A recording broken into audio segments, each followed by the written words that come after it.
Long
ago and far away, there was once a king who had 11 sons and one daughter named Eliza.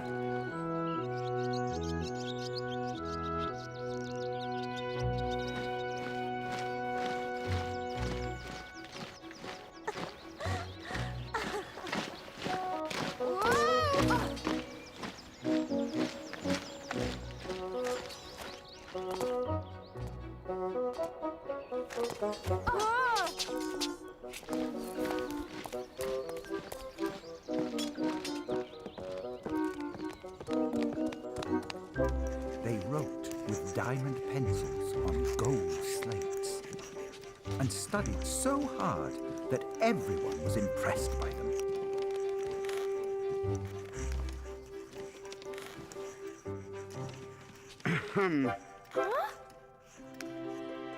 Eliza sat on a big cushion of the finest Chinese silk and had a picture book worth half a kingdom. Oh, these children were indeed happy. But it was not to remain so always. The king had been lonely for many years since the death of the children's mother. But a powerful witch cast a spell on him. Bravo! And now, she was to become his new queen. I now pronounce you man and wife. You may kiss your new queen, your majesty.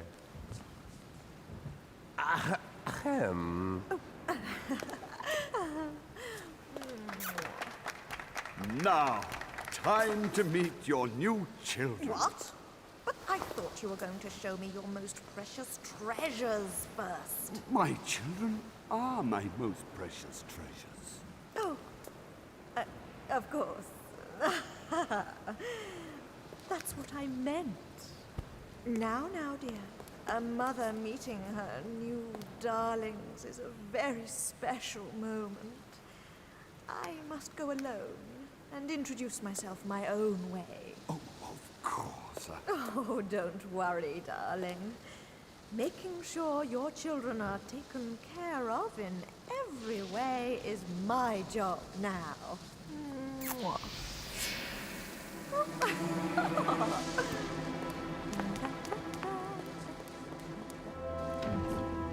Isn't she something? Yes. Let me see. I want to know what our new Mama's like. I'm sure she's beautiful, gentle and kind, and will love us very much, just like our dear Mama in heaven. I wouldn't bank on it, my dear. Are you our new Mama? Only on paper, child. Well. So this is what a dozen children looks like. The famous royal litter. Did Father send you to bring us down to the party? Pah! Don't be ridiculous, boy. I'm not having you brats running around embarrassing me in front of my guests. But there will be cakes and apples, won't there? Mama always used to let us have the finest cakes. Cakes? Why, of course. Here's yours now.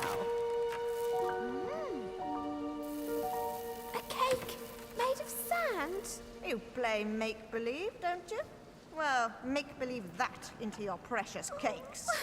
Ooh, When I see Papa, I'm going to tell him all about how horrid you are, and then you'll be sorry. Insolence, child? But we've only just met. I only hope your poor dear Papa never finds out his pretty little girl hides such a spiteful telltale heart. However, I won't say anything if you don't. The feast begins. Until tomorrow, my darlings.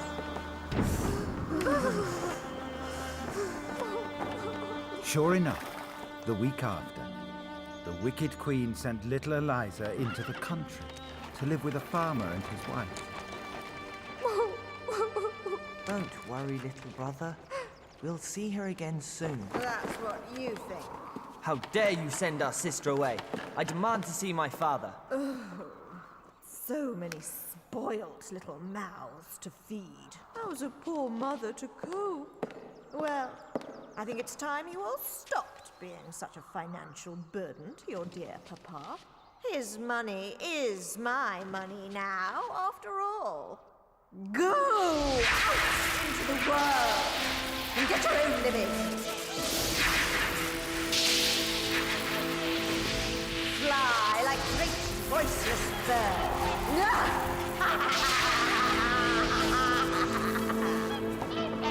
Shoo! Well, go on.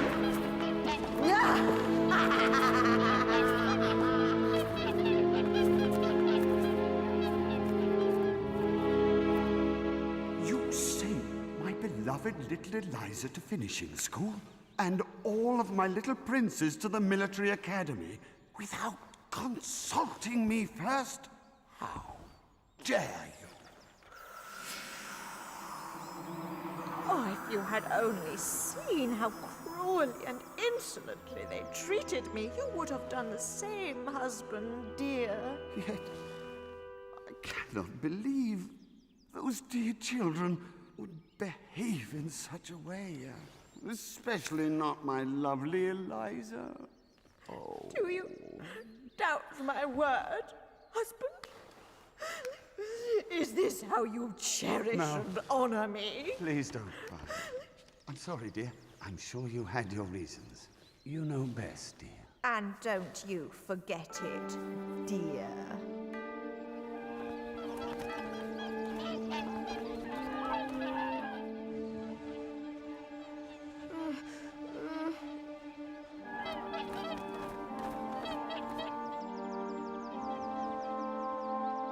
The summers and winters passed, and as soon as Eliza was old enough, she found her way back home to the palace. Who? Who goes there? It is I, the Princess Eliza. I wish to see my father, the king. Wait here while I inform the Queen. No one sees His Majesty the King these days without her say-so. Eliza. Home at last. Your father will be delighted. And how beautiful you've grown. Too beautiful by half. How are my brothers? Oh, how I've missed them. All in good time, child, all in good time. But come, we cannot present you to your father dressed like a peasant. What you need is a royal makeover. There now. What a transformation. Do you have a looking glass, Mother? So I may see just how beautiful you have made me. Oh, come now. A girl as lovely as you has no need of such vanities, surely. Well, wife, where is she? This girl who calls herself my long-lost daughter. Let me see her. Thunder and blazes, wife. Are you mad? First you tell me all my lovely children have been lost at sea, and now this. All my brothers lost at sea? Oh. You dare to persist in this charade? Oh, get out of my sight before I have you beheaded for attempted fraud, impersonating a princess, and trying to break a lonely old father's heart.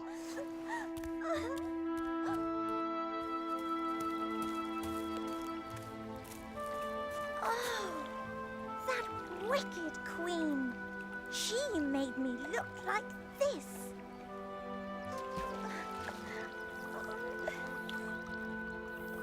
What's the use? I'll never find my way home again. There. Why so sad? My heart is broken. I was once a princess with 11 princely brothers, but now I am lost, and I fear I will never see my brothers again. 11 princes, you say? No. It's rare enough to see one prince round this neck of the woods, let alone 11 in one go. Did see 11 swans the other day, though, with crowns on their heads. Now that is something you don't see very often. 11 swans? Wearing crowns? Where? Heading downriver to the seashore. That's where they always go at sunset this time of year. Thank you. Oh, thank you.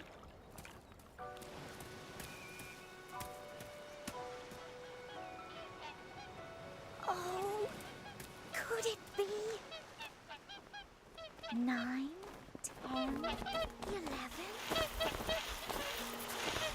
It is them. It is.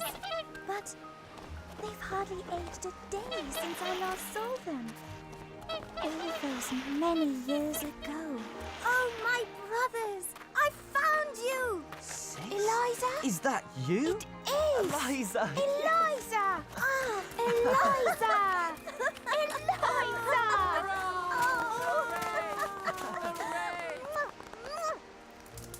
So, there you have it, Eliza.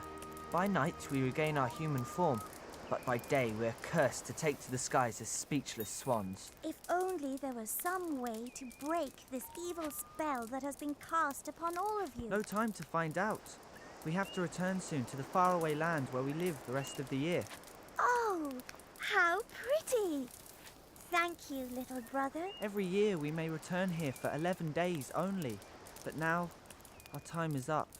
At sunrise, we must fly home to the land where we migrate during the winter. Come with us, Eliza, to the land across the sea. Yes, come with us. We'll carry you. You'll carry me? But how? We can weave a net out of reeds and seaweed, just like your necklace. Oh, Yes, that's how we'll do it. We're strong enough. Eliza!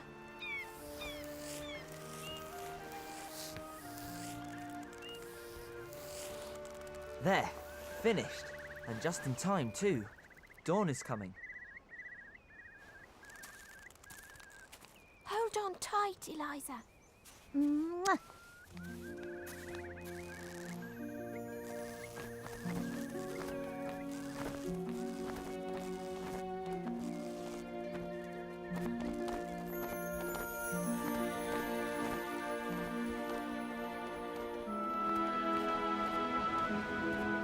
For a whole day, they flew over the ocean.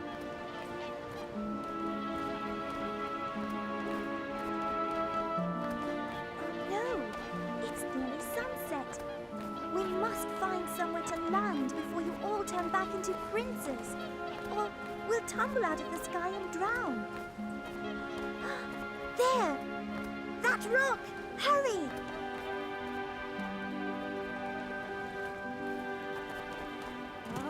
Oh! Whoa! Whoa! Oh, don't worry, little brother. I've got you. So now what? I'm pooped. Everyone get some rest. We have another long day's flying ahead of us. Yes, that's right. And I'll sing you all a lullaby.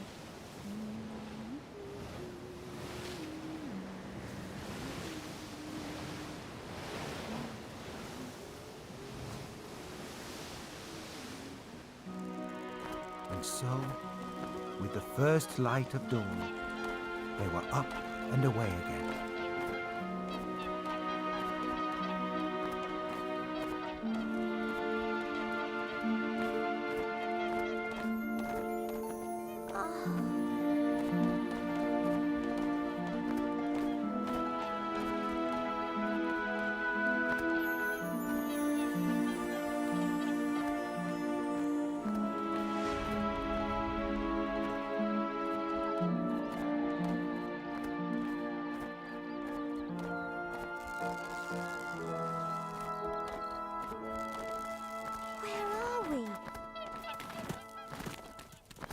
This cave is our home for the rest of the year.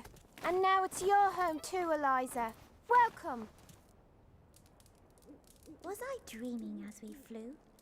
Or did I actually see a heavenly palace floating among the clouds? Ah, that's a place called Fata Morgana. It resides in the fairy realm, between the waking world and our dreams. Maybe you'll dream about it tonight and meet the Fairy Queen. Well, heaven grant I'm allowed entry to this fabled dream palace, so I may discover how to save you.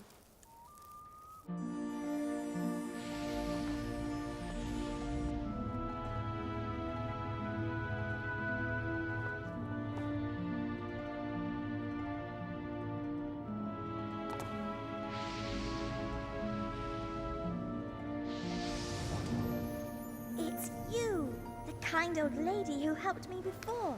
Oh, I take many forms, child.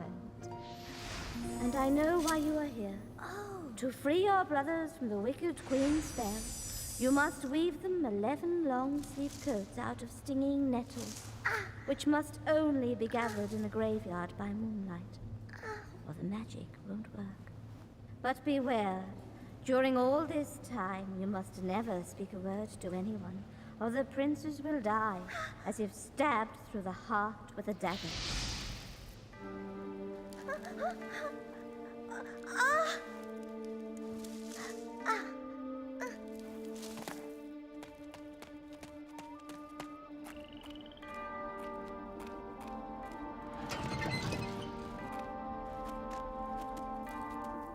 She groped in amongst the ugly nettles, which stung great blisters on her hands and arms. But she was determined to save her dear brothers.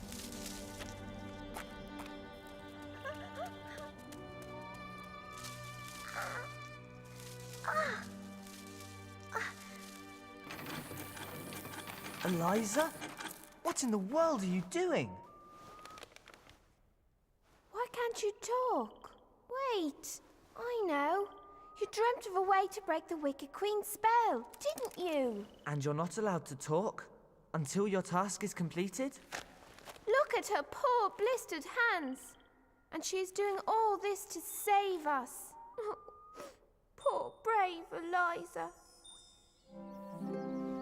One coat was already finished, when suddenly...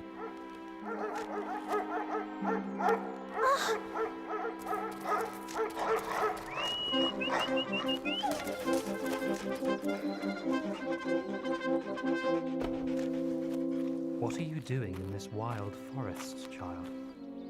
This is no place for a girl all alone. Come, I will take you to my palace where you will be fed and cared for. As king of this land, I must insist. Bring her things.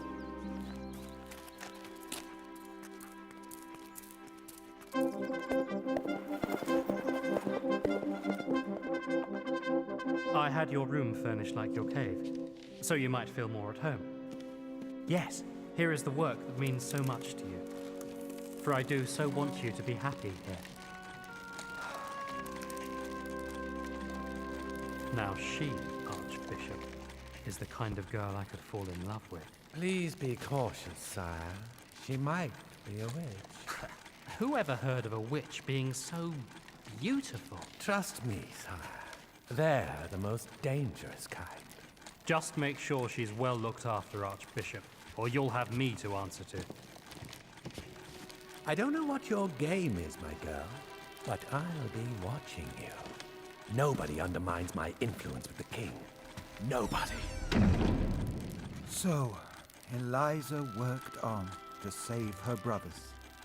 And even though she could not speak to him, the kind king did fall in love with her. Oh. And she fell in love with him. So, the king and Eliza were married. But even though the Archbishop placed the crown on her head so hard it hurt, she remained silent, for her brothers' lives depended on it. Eliza wove coat after coat, creeping into the churchyard to gather nettles for flax. But the more visits she made, the more the Archbishop became sure she was indeed a witch.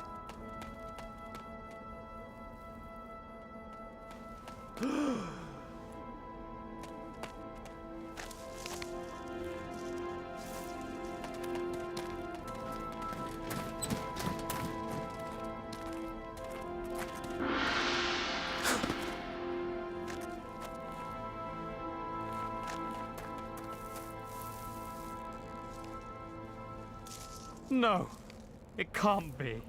Not my darling wife. I'm afraid so, Your Majesty.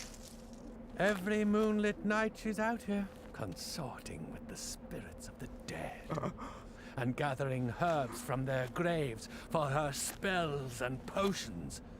Now, if that isn't proof she's a witch, I'll eat my slippers.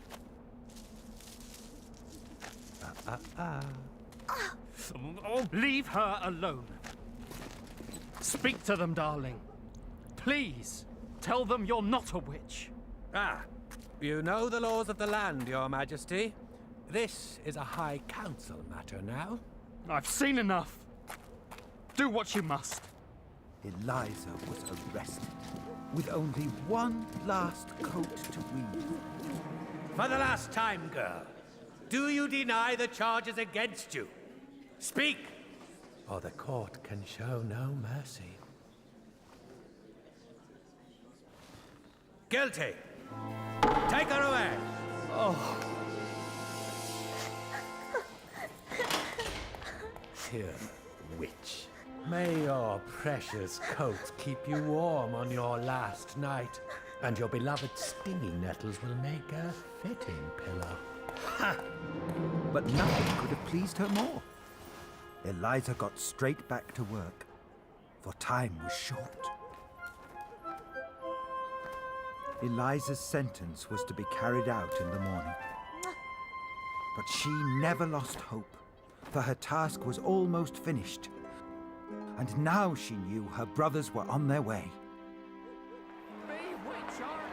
And so, all the townsfolk came out to see the witch punished. Serves her right. Even now, Eliza would not give up her task. 10 coats finished, one last one to go. What magic is this? Hurry, executioner! Get on with it! Yes, before she puts the spell on Look, us all! sorry, love. Time's up. Ouch, ouch, ouch!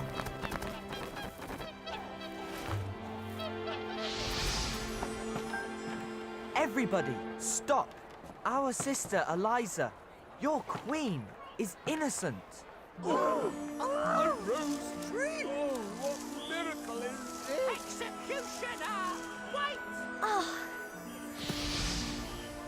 Now I may speak. Huh? Yes, yes, I am innocent.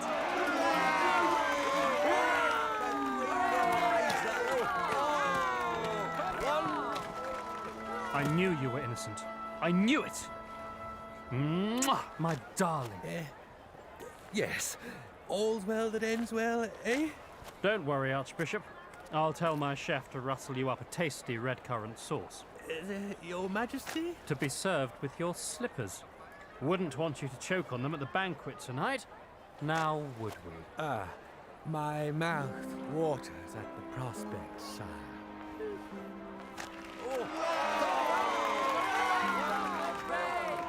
I'm sorry, my beloved littlest brother.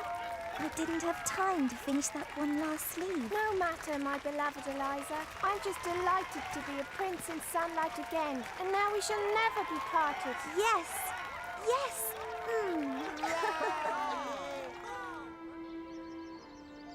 Get out of my sight.